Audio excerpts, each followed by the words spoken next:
துணி இருந்தா கொடுங்க நீ. நாத்து அந்த மூலையில இருக்கு, எடுத்துக்கோ. என்ன அதிசயமா நீ துவைக்க போறியா? ஆமா நீ, நாளைக்கு என் மாமியார் வந்து உனக்கு அதை செய்ய தெரியல இதை செய்ய தெரியல உங்க வீட்டில் சொல்லி கொடுக்கலையான்னு கேட்டக்கூடாது பாருங்க, அதுக்கு தான் நீ. சரி சரி, நல்ல பொண்ணு. அண்ணி. இந்த நாத்து இதுக்கு தானே வந்த?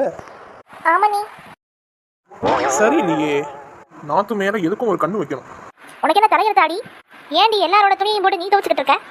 நானம்மா துவைக்க போறேன், மிஷினில் போட்டு அது பாட்டுக்கு சுற்றிட்டு வெளியே வந்துடும். என்னடி சிந்து உன் அண்ணியை பார்த்து இப்படி மயங்கிட்ட? நாங்களாம் ஒரு வேலை சொன்னா கூட செய்ய மாட்டேன். கிட்ட வாமா, 500 1000ன்னு அண்ணியோட ட்ரெஸ்ஸில் வச்சிருப்பாங்கம்மா, அதனால தான் துவைக்கிற சாக்கில் அந்த பணத்தை எடுத்துக்குவேன். ஏய் திருடுறது தப்புடி, நான் ஒரு உரிமையில தான் எடுத்துக்கிறேன். ஓஹோ, இதான் விஷயமா? நான் கூட என்னடா நாத்துக்கு திடீர் பாசம்னு பார்த்தேன். நீ துணி கொடுங்க நீ.